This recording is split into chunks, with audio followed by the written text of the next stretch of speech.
Welcome back to Kamikaze Overdrive MMA predictions for Strikeforce, Rockhold versus Jardine. As always, I am your host, Scott Johnson, and this is the first event of 2012, and this event will also kick off the Grand Prix prediction tournament semifinals. UFC 141 has not taken place yet, so we don't know who the four people still going in the tournament are, but we will shortly, and please get your picks in as soon as possible. For this event, I'll be predicting 5 main card fights along with 3 preliminary bouts.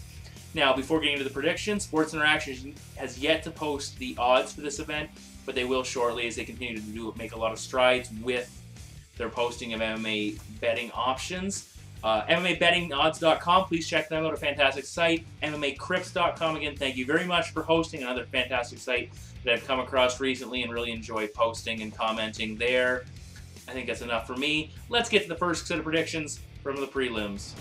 Alright, let's get to my preliminary matchups. Gian Villante takes on Trevor Smith in the light heavyweight division. Smith comes into this fight with 8 submission wins in 10 matchups, including 2 in his first 2 Strikeforce appearances. Now, Villante was once considered a very serious prospect, really he still is, but he got derailed by Chad Griggs at heavyweight and struggled against Lance Larkin in his 205-pound debut. He didn't look great in his last fight, winning an uneventful matchup using his wrestling to hold his opponent down, but Villante has 5 knockouts, and he is a BJJ blue belt. If he can keep it standing, he should have the edge over Smith, who's only gone beyond the first round once. I'll take Gian Villante by TKO. Up next, Nashawn Burrell versus James Terry. Terry is returning to 170 after an unsuccessful lightweight debut against Carlos Fodor. Both guys are solid strikers and have wrestling backgrounds. Each has knockout power. Burrell has 6 career knockouts and Terry 5. This fight could really go either way. My key to this matchup is Burrell's size. He will stand 3 inches taller and have a 2-inch reach advantage. And I believe Terry dropped the lightweight to avoid this matchup. I'll take Burrell by decision. Finally, Bobby Green versus Alonzo Martinez. Bobby Green has made a nice start to his Strikeforce career, earning 2 submission wins in his last 2 fights, and a split decision loss to JZ Cavalcante in his debut. Now, Martinez is making his promotional debut. He has a lot of experience with 51 career fights and an impressive 21 wins by submission, but on the downside, he has been tapped out 10 times, including 5 of his last 6 defeats. I've been impressed with Bobby Green, and I'll take him here to continue the pattern and win this one by submission. Those are my preliminary picks. Let's get to the main card. Starting tonight in the welterweight division, Tarek Sponge Saffiedine, 13-3, will take on 21-7 Tyler the Evolution Stinson. Saffiedine is coming off an impressive victory over Scott Smith, while Stinson debuted with a vicious 15-second knockout victory.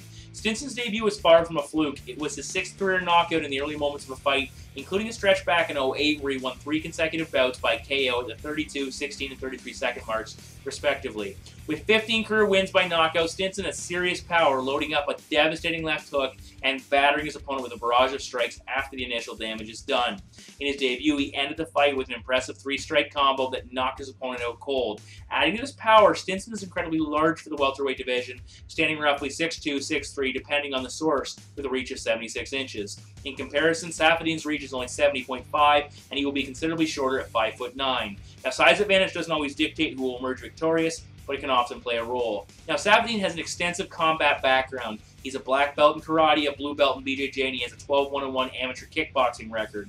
He only has 1 career MMA knockout, but his striking looked impressive in his last appearance. He used movement to set up his attacks, utilizing a wide variety of strikes, ranging from short elbows, kicks, punches, and a flying knee attempt.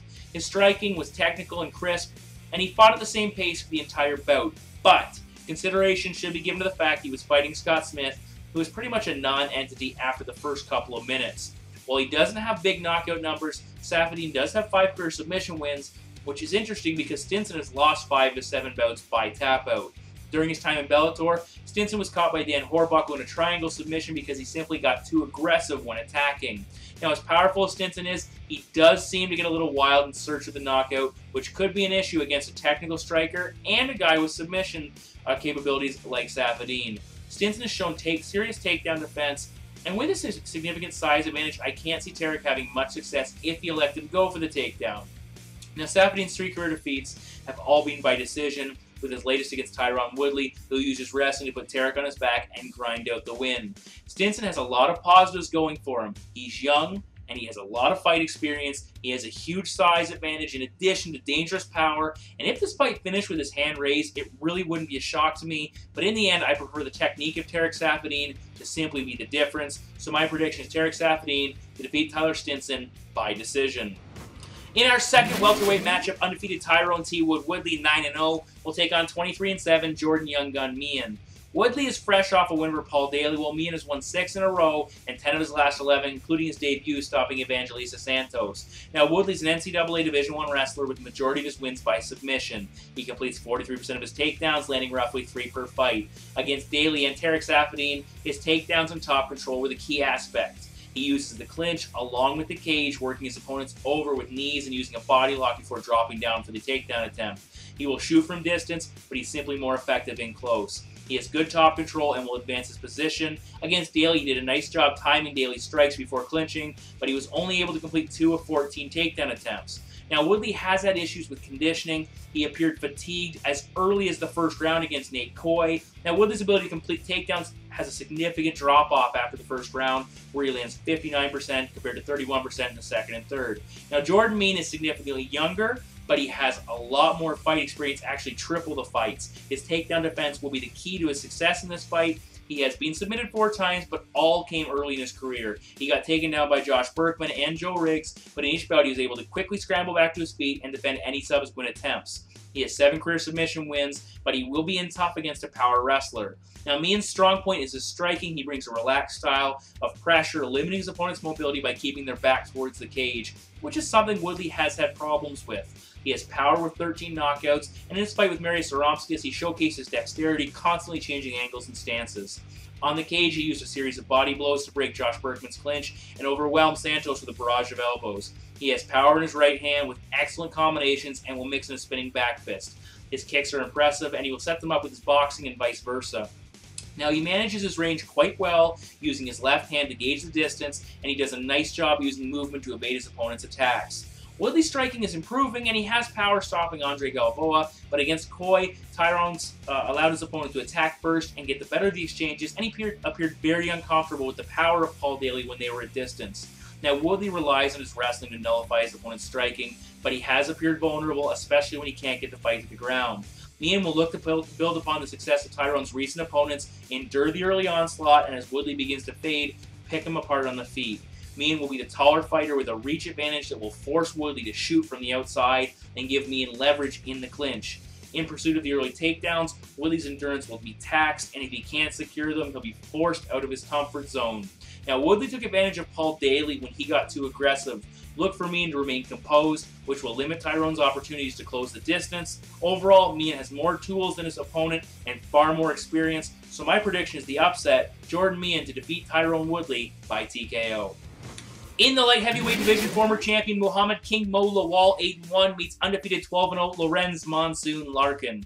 Lawal's coming off a first-round knockout of Roger Gracie, while Larkin is looking to build upon a 3-0 start since joining Strikeforce. Now, comparing records, these two men share a lot of similarities. Each has won the majority of their fights by knockout. Neither has a submission win. Larkin has never been defeated, and King Mo just the once. But that's where the similarities end. Mo is an elite-level wrestler competing both in the NCAA Division I and medaling in the World Cup and Pan American Games back in 2007. He completes an impressive 78% of his takedown attempts, averaging almost 7 takedowns per fight. Lorenz Larkin has shown himself to be a talented striker. He has a background in boxing, kickboxing, and kung fu. In his promotional debut, in impressive fashion, he defeated K1 kickboxing veteran Scott Lighty by knockout. Larkin is both creative and explosive, using a lot of movement to help set up his strikes. His leg strikes are heavy, he attacks his opponent's lead leg both inside and out, and he will attempt a jumping front kick. His hands are fast. He has a nice 1-2, sometimes followed with a low kick. He has a tendency to jump into his punches, which may look effective, but actually takes away from his power. King Mo has incredible raw power, and his striking technique is improving. He has competed with talented strikers in the past, most notably Rafael Feijiao and Gegard Mousasi, but in the end he still relied on his wrestling to make up the difference. Now, Mo did defeat Roger Gracie by knockout, but in that matchup he was actually the superior striker. Now, he will stay relatively low and likes to throw out a jab, but against Larkin, standing and trading would simply be a mistake. Along with on the ground, Mo should fight Larkin against the cage. If Lorenz can maintain distance, he's able to set up his strikes and pick his opponent apart. But Nick Rosborough put pressure on Larkin, cut off the cage, and kept his back against the wall. From the clinch, Larkin's arsenal was limited. He was able to land short elbow strikes and a compact knee to the body that dropped Rosborough, but it was evident that fighting in the clinch took some of the bounce out of Larkin's step, which is key. King Mo had success in a similar fashion, fighting Feijiao along the wall and battering him with a series of powerful body punches that I think could serve him well in this fight. Now, Gian Valente did take Larkin down and kept him grounded for almost an entire round. Now, Larkin didn't have a lot off his back, mainly defending with almost no offense. Lorenz has shown admirable takedown defense in the past, but I can't see how Mo won't be able to use his superior grappling to dictate the pace of the fight and stifle the explosive striking of his adversary. Larkin is considered a small light heavyweight, and even though Lawal isn't huge himself, it will show up here. I'll take King Mo to defeat Lorenz Larkin by TKO. We move now to the co-main event of the evening, and this is my certified overdrive fight of the night. Ruthless Robbie Lawler, 18-1, will battle Adlan Amagov, 9-1-1 in the middleweight division. Lawler has dropped 2 in a row in 4 of his last 6, while Amagov has begun his Strikeforce career with 2 victories. Now, both guys are predominantly strikers. Of Lawler's 18 career victories, 15 have been by knockout, while Amagov has 6 in his 9 wins. Equally as impressive, Amagov has never been knocked out, while Lawler only the 1 time. On the mat, both have lost by submission, Lawler 5 times and Amagov once. Now, the potential for this fight to hit the ground is there, but not very great. Lawler has a wrestling background and trains with Matt Hughes, but he prefers to keep fights standing. Now, in his debut, Amagov took Ron Stallings down with a body lock, executed a number of impressive judo throws, and in his second bout, he completed a single leg takedown. Now, Adlan is more likely to look for a takedown than Lawler, but Robbie has shown improved hip movement, defending a combined 15 of 24 takedown attempts by 2 top-level grapplers in Tim Kennedy and Jacare Souza. For the most part, this fight will be contested standing. Lawler only needs 1 opportunity to end a fight, as was the case against Melvin Manhoef. Amagov won his last fight via knockout when he clipped his opponent with a devastating right hand, but he is more known for his kicks. He will use a front kick to the body to keep his adversary at distance. He has heavy low kicks, a turning side kick similar to Dennis Sievers, and early in his career he scored a knockout with a perfectly executed spinning hook kick, and he throws a lot with his lead leg, which will make him harder to anticipate and counter. Robbie's last 7 wins have come by knockout, but 6 of them were against fighters with already elevated knockout numbers. For example, Matt Lindland already had 4, Manhoef 3, Scott Smith 4, Ninja Hua 6, Joey Villasenor 5. Now, Lawler did have Jacare Souza in trouble, but Robbie's track record suggests if he can't knock his opponent out, he's hard-pressed to get the W. Now, Lawler's defeat against Renato Sobral saw Robbie get outstruck by his opponent, and this can be attributed to Sobral using a wider variety of strikes, while Lawler tried to rely solely on his boxing. Finally, Melvin Manhoef decimated Lawler with kicks and had Robbie in a lot of trouble until Lawler ended the fight with a right hand. Robbie has far more experience, and I give him the edge in power, but Amagov's striking technique and kicking skill will be a huge factor. Further, Amagov is going to have a 2-inch reach advantage, and he will stand 3 inches taller, and will arguably be the faster of the 2 fighters. Amagov has a tendency to get wild, but he fights within himself and uses his kicks to keep Robbie on the outside, periodically mixing in takedowns. He has all the tools to win this fight. If Lawler is unable to get inside and land his cinder blocks for fists, he will struggle. I like the Russian's use of kicks to keep the veteran out of range. Most anticipate a knockout, but I'm going to take Adlan Amagov to defeat Robbie Lawler in an upset, and I'm going to take him by decision. In the main event of the evening, newly crowned middleweight champion Luke Rockhold, 8-1, will defend his title against 16-10-2, the Dean of Mean, Keith Jardine. Now, Rockhold has won 7 in a row, while Jardine is making his middleweight debut, and he is undefeated in his last 3 fights after a draw with Gegard Mousasi in his first Strikeforce appearance. Originally, this bout was expected to feature Tim Kennedy challenging Rockhold for the title, but an injury forced Kennedy to withdraw, and Keith Jardine was granted a shot. Not surprisingly, a lot of criticism has come from this decision, but in all reality, Jardine is a solid replacement fighter. Jardine has a wealth of experience to draw upon, having competed against some of the best fighters in the world. His style is unorthodox, offering a new challenge to the young champion, and he is a recognizable name for a company that simply has a limited number of fighters to draw upon. Now, Jardine's unique style has created problems for veteran fighters in the past. He significantly outlanded Chuck Liddell 83-31. Using leg strikes to do a great deal of damage. He supplemented his erratic striking style with takedowns to earn a win over Brandon Vera, and he showed he has knockout power when he stopped Forrest Griffin. Now, against Gegard Mousasi, he did fairly well with his takedowns, landing a few early on, but lost the striking exchanges quite badly by a total of 146-21, and had it not been for the illegal upkick, he would have lost the decision. Now, Luke Rockhold has shown himself to be a fantastic talent developing in all facets of the game. He has a surprisingly developed ground game, both offensively and defensively, with 6 career submission victories, and he did a very admirable job against an elite-level ground fighter in Jacare Souza. Jacare did manage to complete 5 takedowns on 13 attempts, but it is below his completion average of 42%, and Rockhold made him work very hard to complete the takedowns and really nullified any attempt to get offense off on the ground. Now, Rockhold's striking is diverse. He has a powerful right hand, a wide variety of leg strikes. He throws multiple jabs, uses combinations effectively, along with feints to force his opponent to react. Now, on the negative side, Jacare did tag him several times, even dropping Rockhold with a counter right hand. This is an area that he will need to be cautious with against Jardine, who had knockout power at 205, and it should translate well to middleweight. The 2 big issues coming into this matchup are Keith Jardine's chin and the weight cut. Although he was able to survive with Mousasi, he has been knocked out 5 times, and he's vulnerable against anyone with power. In addition, this will be his first fight at 185, and he gasped badly against Mousasi, albeit he was fighting on short notice. Jardine dropping down a weight class is an attempt to reinvent himself, but at 36 years old, it might be too late, and at the very least, he's fighting too high up the talent scale in his first attempt. Unless he's able to catch Rockhold early with a power punch, Jardine just doesn't have enough to beat the champ over a 5-round fight. Rockhold will wear out the challenger with kicks to the legs and body, and as Jardine slows down, the champ will open up. So I'll take Luke Rockhold to defeat Keith Jardine by knockout and retain his middleweight title. Alright, welcome back to Kamikaze Countdown. A couple things I want to touch upon. The first, Miguel Torres will be back in the UFC. They brought him back after cutting him after the Twitter situation. I talked about it a couple episodes ago. It looks like things are going to, work themselves out. It's fantastic to see Miguel back in the cage. Good move on Dana White and UFC's part. However, they decided to get it done. Secondly, Strikeforce, now they're going to be sticking around for at least 2 more years. It'll be very interesting to see how Zuffa goes forth developing this company, the second promotion. I think the light heavyweight division has a lot of matchups and a lot of potential to be very interesting. The middleweight division, you have to expect if Rockhold wins, you've got Tim Kennedy on the horizon with a matchup there. Jacare Souza will be knocking on the door for another shot. And then you look at a guy like Amagov. If he does beat Robbie Lawler tonight, you could line him up with somebody like Keith Jardine, get a 2 wins over 2 solid veterans, and he could be in line for a shot for himself. The welterweight division is wide open with no champion. Tyrone Woodley definitely the favorite as of right now, but if Jordan Mean were to knock him off, it'd be very interesting. There's some super possibilities of bringing guys like Dan Hardy over.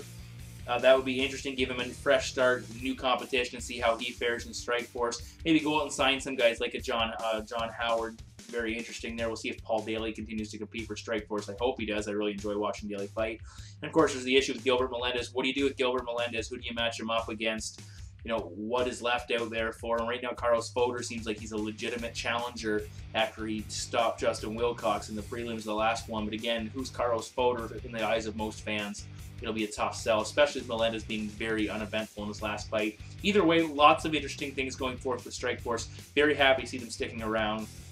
Should be a good time for MMA. They've got a few. You have the Grand Prix finals finishing off, so it's interesting. We'll say the least. All right, thank you for watching. Let's get out of here. So those are my predictions for Strikeforce Rockhold versus Jardine. Many of you might be wondering why I'm wearing the Bruin jersey, and right now I can say why not. They're ripping up the NHL. They're on a huge winning streak, and I need a little bit of help this week with UFC 141 and also with Strikeforce. But I need a little bit of help to get through the Grand Prix 3rd round of the prediction tournament, and hopefully they'll rub off on me. Before I go, as always, Sports Interaction, please check them out. They will post the betting odds a little closer to this event. MMABettingOdds.com, giving you all the tools to make you the most successful online MMA betting into person you can possibly be. MMA Crips, thank you very much for all of your support. I think that's enough for me. Make sure you get your predictions in for the 4th round by the time this video is relevant. And I'm out of here. Thank you for watching.